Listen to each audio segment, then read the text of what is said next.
Today, I'm going to answer some of the most common questions that I get asked, and I'm going to be doing some live Q&A as well. So one of the first questions that I had here was, at 13 years old, is it still considered a picky eater? Well, at that point, I'd ask you, Tia, at what point did your 13-year-old become picky? Because when we see this going on for a really long time, it can be a sign that something more substantial, I suppose, is going on. I've worked with a number of children that have ARFID, which I get questions about a lot, but the majority of my content isn't specific for ARFID because it's a very specialized, small amount of the people in the population have it. So if you're concerned about that, I would highly recommend chatting to your doctor or pediatrician that actually knows quite a lot about ARFID, because a lot of doctors don't and would give you a negative diagnosis simply because they have a lack of knowledge in that area. Okay, so if you have questions and you're on Instagram, it'd be great if you could tap the question bubble, the bubble with the question mark in it, so that I can tap on your question. All right, so something that someone said, Brenda, why does my son stop eating foods he used to love? He's 4 years old. When did that start happening? Is that something that was happening when he was closer to like 2 and it's been going on for a couple of years? Or is it something that started quite recently? The typical age that I see this occurring is usually around that second year of life, anywhere from 14 to 18 months. It can be earlier. There are some children that show preferences before they turn 1, and then there are other children that when they start going to school, that's when they start to become more picky and selective. So Brenda, if you're still on the live and you've got an answer, let me know. All right, I'm going back over to TikTok with some questions. We just recently tried a new therapist. They have him playing with food right now, etc. Okay, that's really positive. The question that I had read out before was a 2-year-old who was struggling with solids and not really taking any. That's really quite specialized in the sense that by the time a child, whether you do traditional feeding or like introduction to solids with purees or baby-led weaning, by the age of 9 to 10 months old, babies should be on finger foods. And I say should, like there's a little bit of variance in there, but by that point, if you've done traditional weaning with purees, you will have wanted to advance to table foods that are texturally appropriate. I do have an entire course about this, starting solids from 0 to 12 months old, because a lot of the clients that I worked with said, oh my gosh, I wish I knew all of these things when my child was starting to learn how to eat foods. So I created a course called Fuss-Free First Foods. The link to that is in my bio. If you click courses by Talia, it will show up there.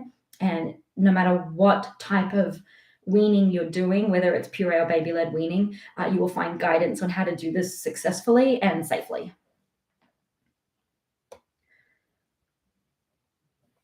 Having a look to see if Brenda replied, no, he only eats certain foods and he still randomly cuts foods and fruits out that he used to eat. Okay, so I'd want to know like how long and if something precipitated that. Did he start school and that's when it happened? Was there a new baby? Did something occur that may have created the perfect storm for that kind of change to happen?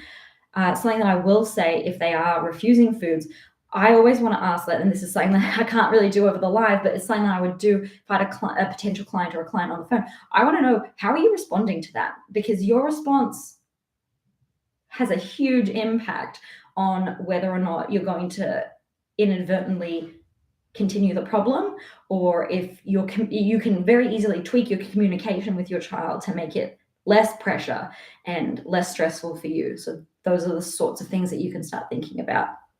Neither of my kids, 3.5 or 1.5, will eat any fruits or vegetables. I offer every meal in a variety of ways. They won't even try. Any ideas? I do have a lot of ideas. I would say that the first idea, if you haven't tried it already, would be getting them involved in the kitchen, in preparation, in plating.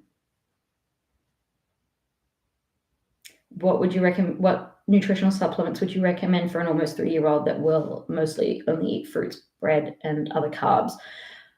I will say this honestly, I get approached by supplement companies literally all the time to sell you supplements, and I never work with any of them because I honestly do not believe children require multivitamins.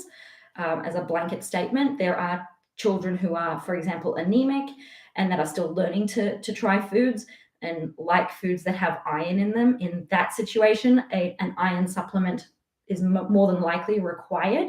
However, as a blanket statement, I don't recommend supplements at all, unless you're working with a dietitian for a specific reason as to why your child would require supplementation. If you have an extreme picky eater, the underlying issue here is that they are extremely picky.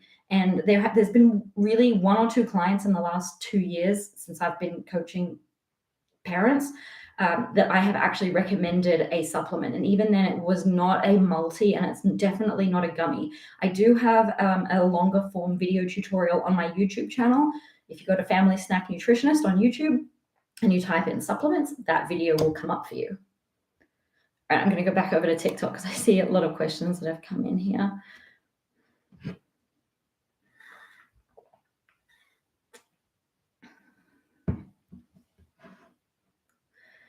So another question about like a 3-year-old refusing fruits and veggies, it's like pulling teeth to get her to eat. It sounds like when you say pulling teeth to get her to eat, it sounds like you're putting a lot of pressure on yourself and potentially pressure on your child to get them to eat. If you're someone, like, give me a double tap on this live so I can get a general idea of how many people can resonate and how many people this resonates with. How many of you feel like you have to get your child to eat or to try things? While I wait for you to send the taps, like the double taps, it's something that I hear a lot of, and this is something that you can, and I see your taps, I can very much suggest to you that this is a really easy mindset shift to make. It is not your job to get your child to do things. It is not your job to get them to eat. It is not your job to get them to try things. There are lots of things that you can do to facilitate their internal want and drive to try things, but getting them to eat something is putting a lot of pressure on yourself that is unnecessary and is more than likely leading to you not enjoying meal times, and also leading to your child not enjoying meal times because they can tell you're coercing them. Children are so good at knowing when we have an agenda to get them to do things, and it never makes them want to do things. So that's the mindset shift, that if you walk away with absolutely nothing else from this live, walk away with that. All right. Trying family style meals, a couple of items she may eat, getting her motivated in cooking. That is fantastic. See, family style meals, there's a place. So somebody asked me this in my small coaching group this week. This is week 3 of our group. And we were talking about like how do we serve meals? How do we plate them? Should we pre-plate? Should we family style? And the answer is it really depends. It depends on your child. It depends on what you've been doing in the past. And it depends on, when I say it depends on your child, their level of food anxiety. If you put something on their plate and they legitimately freak out, like they're screaming and having a meltdown, that is a sign of food anxiety. They most likely have been pressured to eat in the past. And I'm not calling anyone out and saying like you're a terrible parent for doing that. I hear this from parents every day that I either speak with on the phone or that are already clients that will tell me, yes, we've done that, we've coerced, we've bribed, we've begged, we've done all the things. You don't do that because you're a bad parent. You do that because you're a parent who wants your child to eat and you believe that that's the best way to get them to eat. The problem is that makes everybody's stress levels increase and makes your child less likely to want to eat. So what you're doing there by having family style meals is great because you're allowing your child the autonomy of putting onto their plate what they want.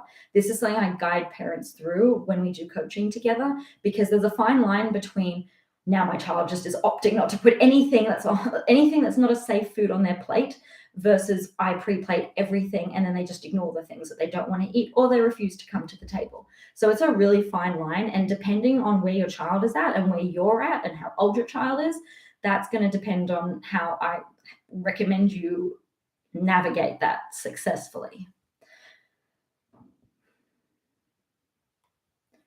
When you are counting picky eaters as 20 foods or under, would you think bacon is different from a hot dog? That's a great question, because often when I will like say the 20 foods thing, it's a guideline, right? I would say it's different. And the reason I would say it's different is because the texture of a hot dog is very different than the texture of bacon. So yes, I would consider those two separate things. The other thing is if I've got a parent who's written down a list of all the things, if their child is eating a variety of textures, but they're only eating fruits, like let's say they're eating crunchy apples and crunchy grapes, but they're also eating like soft peaches, and they're also eating bananas, which are soft, and they're also eating strawberries that can be soft or hard.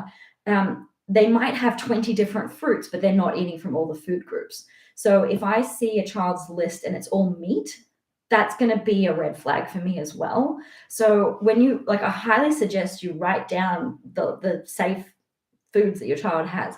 And when it comes to things like, I'll get a lot of questions like, oh, does like chocolate and candy count as a food? I would bundle it in there as one thing and maybe say like chocolates, or put it in as like desserts in quotation marks, because we try not to call it that. But then write down the variety within that. So like they'll eat chocolate with nuts, they'll eat chocolate with dried fruit in it. I don't know. They'll eat a lollipop, they'll eat this thing and that thing. And if I was to look at that, I'd go, okay, so they have some variety within that category, but I also want to know what else they're eating. So if your child eats bacon 10 different ways, I would still consider that to just be one food, that it's bacon. And then it can get a little bit more complicated with things like potatoes, because if I've got a parent that says, well, my child will only eat fries, or I've got a parent that says, well, my child will eat potatoes in 4 different ways, it's still potatoes as being one food, but I would like to see almost like a sub column in there of like, they'll eat them as fries, they'll eat them as mashed potatoes, they'll eat them as baked potato. That for me is really good to know, because it gives me a jumping off point of, okay, well, what other ideas can we add to that? Or what strategies do I have that can help you further and stretch your child to jump to the next food? All right, a question that I got here on Instagram.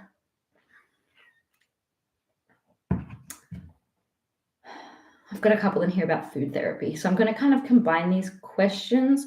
I can't afford to pay for my daughter's feeding therapy sessions. Where's the best place to start in terms of doing it on my own with her? She's 4. And then another question is from a different person. Do you think feeding therapy is beneficial for picky eaters? So for the person who can't afford it, I would really look into what is covered in your insurance. It really depends on what country you're in. In Australia, oftentimes that sort of thing is covered under, if you're with NDIS or with your insurance. It is very beneficial to engage an expert that can help you, or seek out some support from somebody who may be subsidized in the area to help you. So for example, I take NDIS if you've got a self-managed plan here in Australia, and I've had a number of clients in the last year and a half since I moved back to Australia who have reached out to me to get my support, and it is covered by NDIS. Okay, so do I think it's beneficial?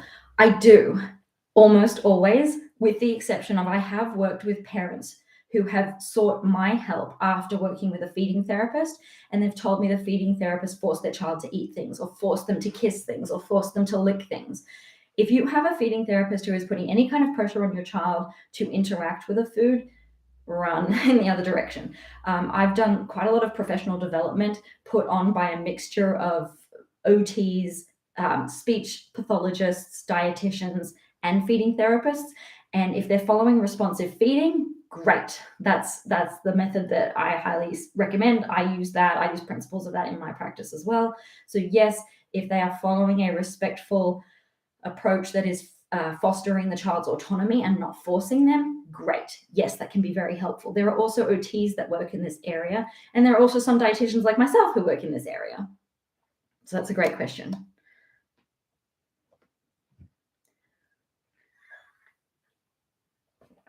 Okay.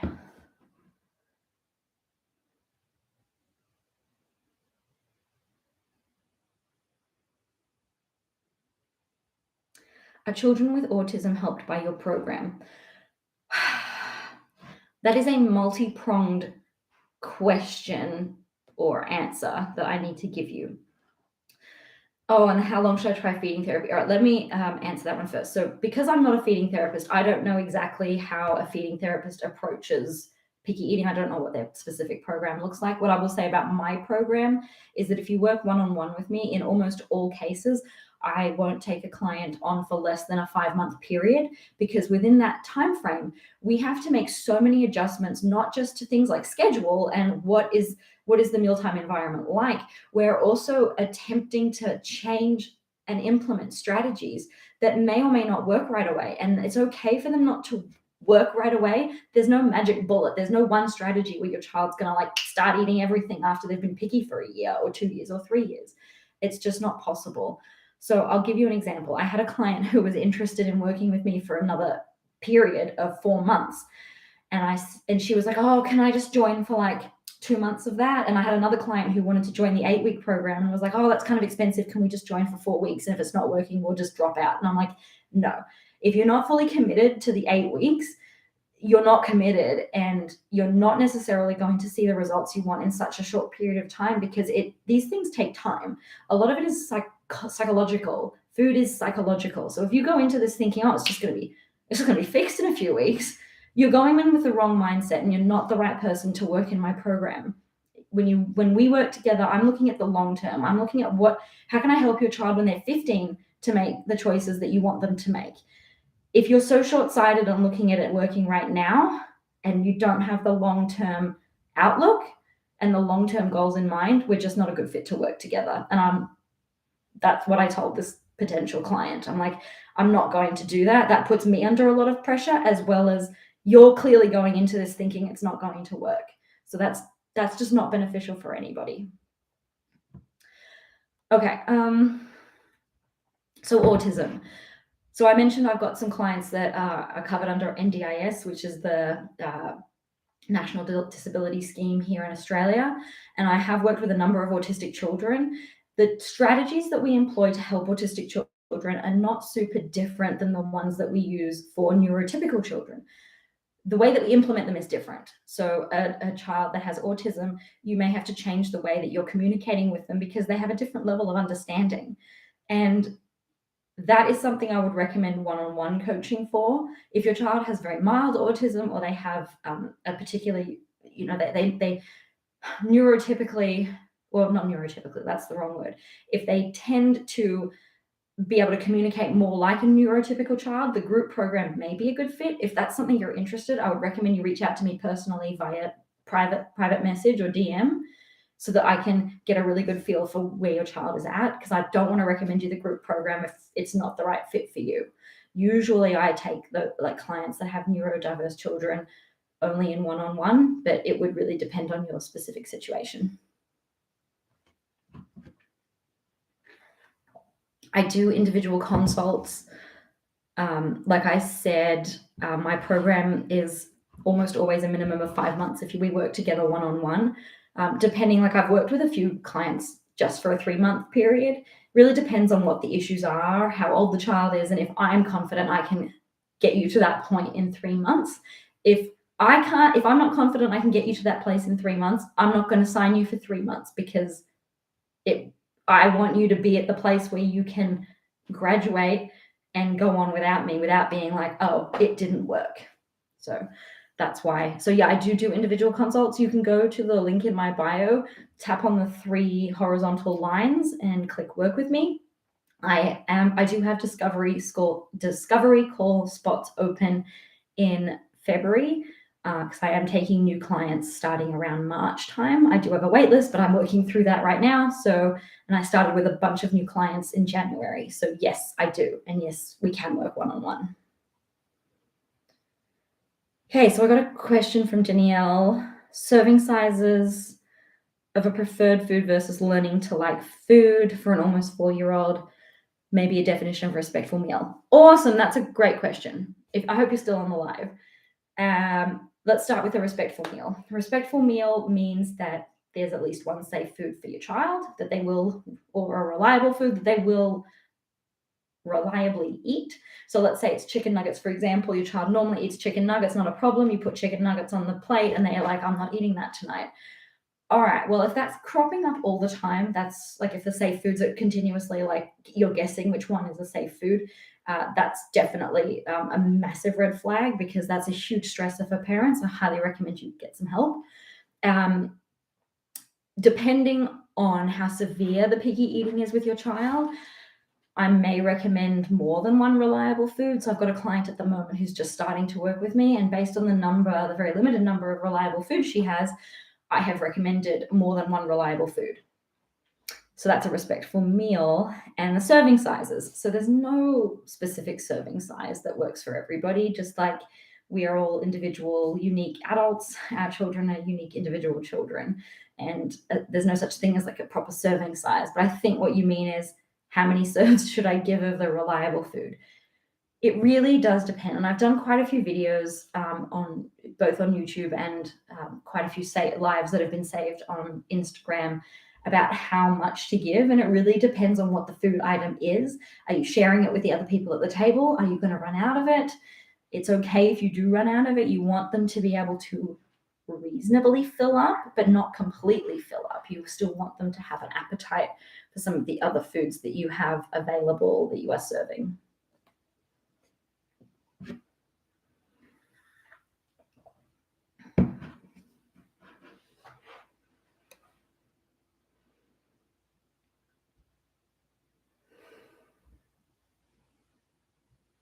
Okay, I'm just reading through some of the questions here on TikTok. Do you have any suggestions about how to teach your 1+-year-old to use a sippy cup instead of a bottle? Okay, I'm guessing that you've probably missed the point of not introducing a sippy cup. I cover this in the course that I mentioned earlier, Fuss-Free First Foods, which is for the first 12 months of life, how to approach feeding and all of that kind of thing. To skip the sippy cup where possible, go straight to a 360 cup or a straw. So you're asking them to use a water bottle. I would actually go with one of the 360 cups, and there's much more detail in this in the course, but demonstrating how it works. And with a straw, I don't actually have a straw with me, but we can use a pen. You put that into your cup of water, right? You put your finger on the top, you lift it up, and there's a little bit of water in there, and you can like birdie feed it to them, so you can encourage them to suck. And remember that they are very smart. At 1 year old, even earlier, I taught my kids to drink from a straw cup around 9 months old, and you can coach them through it by talking. Even if they can't verbalize and respond to you, they very much can understand what you're saying. Let's see. I am based in South Australia, but I do see clients all over the world. A large number of my client base is still in North America, Canada, and the US. I've got a client right now who's in the Philippines. I've had clients that have been in Europe, in the UK, in where else?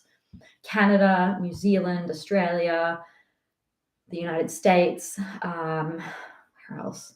Those are the ones that I can think of off the top of my head. But my practice is virtual. We meet via Zoom. That's how I've always done it, and it's been fantastic because I can reach so many families, which is wonderful. And yeah, appointments are over Zoom so that I can see you and you can see me. It's very much like this, except you and I just have a very normal conversation together.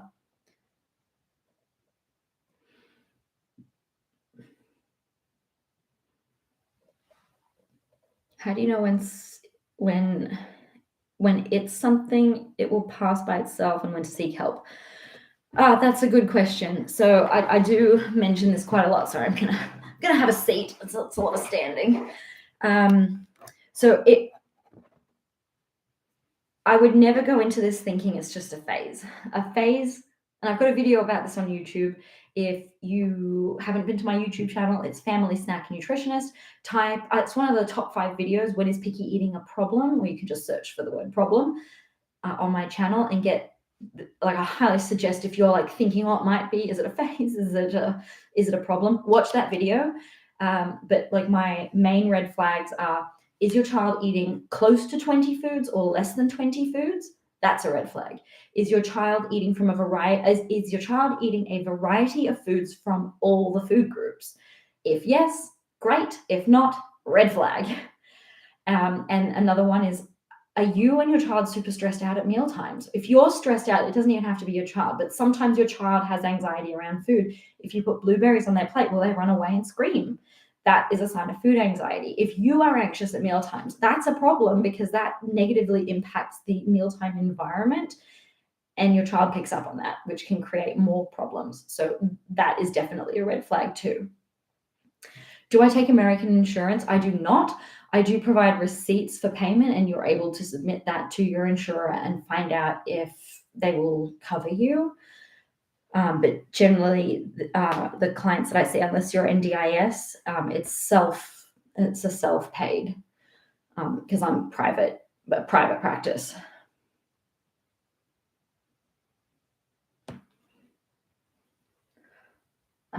Taking a look over it at Instagram. Oh, this is a great question. What are some examples of how to empower a 5-year-old to improve their internal drive in trying new foods? That's a fabulous question. And I'm going to say the answer is almost always, it depends. So one of the things that I have my clients do when we are starting our group coaching program is I want to know what some of your child's interests are, because from there I'm able to come up with some ideas that are practical in practice that you can engage your child with, because they will naturally be driven to that thing because they already like it. So for example, if your child loves unicorns, I would run with that and let's make unicorns the theme with a lot of the things that we do with food. So that's one really big thing.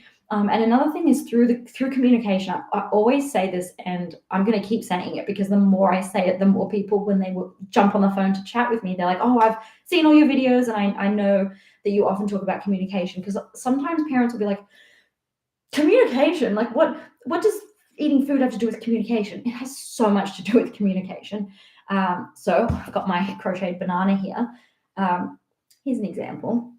Eat this banana, you're going to love it. Or try a bite of this banana. It's so yummy. Versus, I'm eating a banana. What color? It's more yellow than I expected it to be. It actually smells much sweeter than a usual banana. Interesting. Yeah, it tastes much sweeter as well. I was actually expecting it to taste starchy, whatever you expected it to taste. Interesting. And then depending on where your child is at, how old they are, and how picky they are, and I say how picky, how anxious they are around foods, I may offer them a bite of the banana, or I may not. That may be enough of an exposure right then and there. But that is me offering the banana 3 different ways, and that is all based on communication. So the way we communicate and the types of conversations we have around food are essential to whether or not we're engaging our child or not.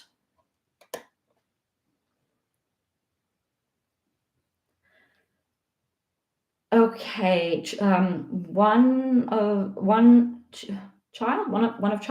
children is addicted to sugar, and I mean it, fixated, hyperfixated. I would love for you to send me a DM, because I've got a mum at the moment who wants to work with me, and she's got the same kind of an issue. I'm wondering how old your child is. I would love to have a chat with you about working together with this other mum, because you're both experiencing the same issues. This is very much something that I would like to help you shift your mindset with as well. Like, the concept of your child being addicted to sugar can be quite a damaging one. Okay, 8 with ADHD, great. What's your name? I would really love to hear from you in a DM so that we can chat privately, because I think you'd be a really great fit to work with me and this other mum. Her child is, I can actually tell you because I've got my spreadsheet open. I think he is, okay, this child is 4 and also hyperfixated on sweets, and at the point where he is sneaking foods. So, and I've worked with a number of kids between the ages of 3 and 10 that have had these issues, and we really need to focus on having fostering a positive relationship with all foods, which includes foods that are sugary, for example. So Amber, please do send me a message. You can either do it on TikTok or on Instagram. When you do, can you please just write in there that you were on the live with me and were interested in joining, call it the tiny group, so that I can flag it and make sure that I chat with you about that specifically, about hyperfixation on sweets. Because I would really like to help you on that, especially with your child being 8. They're at the point where they're going to be having a lot more autonomy in a couple of years, and it's really good to get that kind of stuff under control where they're really like young as possible. My child only eats grilled cheese and chocolate milk. 2.5 years old. Fatima, that's very frightening, especially at 2.5 years old. I'm sure that is causing you a lot of stress at this point. How long has that been a problem?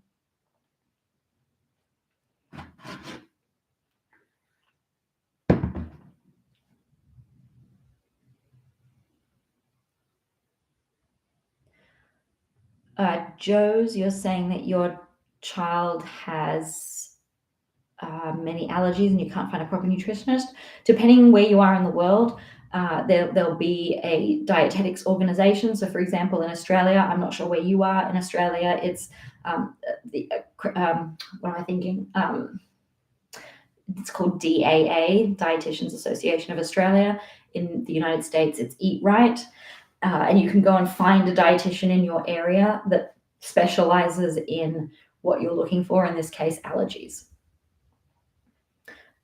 Fatima, oh, there we go, nearly a year now. Okay, so something that I like parents, whether you're a client or not, to think about is what percentage of your child's life have they been this picky and selective? So Fatima, your child is 2.5 and he's been picky for, let's call it a year, like you said, nearly a year. So that started when he was 18 months old. He had only been eating for 1 year prior to that, because he probably started solids when he was 6 months old. So out of the time he's been eating, which has been 2 years, he's been picky for 1 year, which is 50% of the time he's been eating. That's really substantial. And what I would very much suggest to you is I'd love for you to reach out to me, send me a message. The good news is that you are getting started while he is still young. It will most likely take some time. I've got a 2-year-old in my small coaching group now. I will say that often the younger kiddos in my small coaching group the parents are like pretty much ready to move on their own after the 8-week program. And that is simply because they've gotten started so young. So I would very much, if you are interested in working with me, message me and I can fill you in on what the group program looks like. Joe's, I'm in Texas, US. Can you say one more time the name of the resource, please? Yes, it's eatright.org. Pretty sure it's .org. I used to live in California. So if you type that in, they should have a search bar where you can say, like, I'm looking for a dietitian, I live in this area, and this is the specialty I'm after. Fatima, you can message me directly on TikTok or you can send it to me on Instagram. Either way is fine. Let me know that we chatted on the live. Same question. Another Talia, but you spell your name with the H after the A. Hi. So you can message me either directly through Instagram as a DM, or you can now message through TikTok as well. Either way is fine. If you message me, whichever way you decide to message me, just let me know that we chatted on the live and what we chatted about, so I can send you the information that we were chatting about. Awesome. My Instagram is also Family Snack Nutritionist. You can find it by going to my bio, and on TikTok there's like a little button that has the Instagram logo, and you can just go over to that. But either way is fine.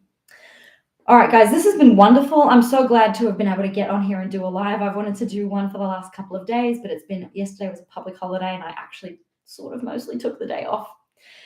So thanks for being here. I'm going to have the recording of this on Instagram. So if you missed any of it and wanted to go back and watch it, it'll also be on my YouTube channel.